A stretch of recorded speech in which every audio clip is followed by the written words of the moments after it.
আচ্ছা, তোমরা যারা দশম শ্রেণীতে উঠেছো, নতুন শিক্ষার্থী, তোমাদের একটা মাত্র পরীক্ষা পার হয়েছে, তোমাদের সামনে সব থেকে বড় টার্গেট হচ্ছে মাধ্যমিক পরীক্ষা। তো তাদের উদ্দেশ্যে আমি কিছুগুলো কথা বলছি। তোমরা যারা আমার ছাত্রছাত্রী, তারা কিন্তু সবাই কিন্তু চুপচাপ মন দিয়ে শোনো, যেগুলো তোমাদের কিন্তু পরীক্ষার জন্য খুব ভালোভাবে সাহায্য করবে। এবং এই যে মাধ্যমিক পরীক্ষা, আমরা সকলেই জানি যে মাধ্যমিক পরীক্ষা আমাদের জীবনের সবথেকে গুরুত্বপূর্ণ একটি পরীক্ষার মধ্যে পড়ে এবং জীবনের প্রথম গুরুত্বপূর্ণ পরীক্ষা বলা যেতে পারে। তো ওই সময় তোমাদের কিছুগুলো বিষয় কিন্তু ধ্যান রাখা দরকার। প্রথমত যে বিষয়গুলো মনে রাখা উচিত, প্রথম থেকেই নিয়মিত অল্প অল্প করেও কিন্তু পড়াশোনা করা। শেষে গিয়ে হঠাৎ চাপ নেওয়া কিন্তু খুব একটা বেশি ভালো হয় না বা নিজের সুবিধা হয় না, সেখানে কিন্তু তোমার চাপ তৈরি হতে পারে এবং চাপ থেকে তোমার কিন্তু পরীক্ষার ফল বা পরীক্ষা খারাপ হতে পারে। তাই অল্প অল্প করে কিন্তু প্রথম থেকেই শুরু করা উচিত। দ্বিতীয়ত, তোমাকে একটা বিষয় অবশ্যই মনে রাখতে হবে, পরীক্ষার যে আগে কোশ্চেনগুলো হয়ে গেছে 2017 থেকে এই 2025 পর্যন্ত যতগুলো মাধ্যমিক পরীক্ষা হয়েছে, তার কোশ্চেনগুলো নিয়মিত প্র্যাকটিস করা। এতে কি হয়, আত্মবিশ্বাস বাড়ে যদি তুমি সেই কোশ্চেনগুলো সমাধান করতে পারো বা তোমার যদি সেই প্রশ্নগুলোর উত্তর জানা থাকে। তৃতীয়ত তোমাকে একটা কথা এখানে মনে রাখতে হবে যে একটা রুটিন তৈরি করে নাও খুব ভালোভাবে বছরের শুরুতেই, এবং রুটিনটা কিন্তু বারবার কাটাকাটি করবে না।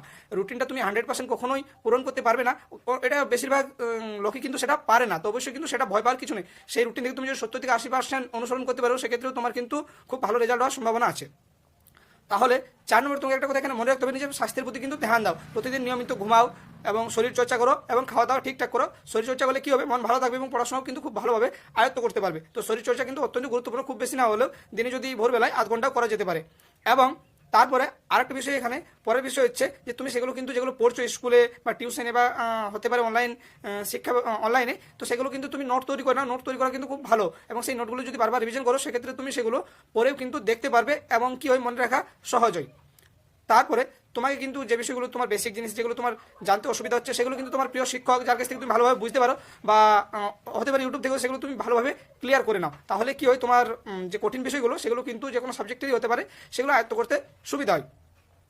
এরপর তোমাকে একটা কথা এখানে বলে রেখে, যেহেতু এখন বছরের শুরুতে, তাহলে সেখানে কিন্তু বেশি চাপ নিও না। চাপটা নিলে কিন্তু সমস্যা নিজের হতে পারে।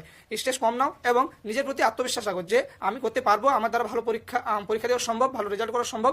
সেই উদ্দেশ্য নিয়ে তুমি বছরের শুরু থেকেই খুব ভালোভাবে করে যাও, সেখানে কিন্তু খুব ভালো রেজাল্ট তোমার জন্য অপেক্ষা করছে, তুমি যদি সেটা ভালোভাবে অনুসরণ করো। এবং আরেকটা কথা এখানে আমি বলে রাখি, সব বিষয়কে কিন্তু সমান গুরুত্ব দাও। যে আমি অঙ্ক পারি না, তাহলে অঙ্কটা কম করবো বা ইংরেজি কম করবো, এইভাবে কিন্তু নয়। সবগুলো সমানভাবে গুরুত্ব দাও। দেখবে তোমার কিন্তু, যেহেতু এখন এক বছর প্রায় সময় আছে এখনো পর্যন্ত পরীক্ষার জন্য, তো অবশ্যই কিন্তু খুব ভালোভাবে তৈরি করো।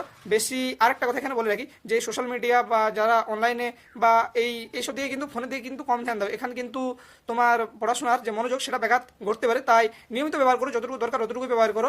তোমার বাবা মার নির্দেশে বা বাবা মাকে জিজ্ঞেস করে কিন্তু সেগুলো করো, তাহলে কিন্তু খুব ভালো রেজাল্ট হবে তোমার জন্য। এই বিষয়গুলোই তোমাদের সঙ্গে আজ বলার ছিল।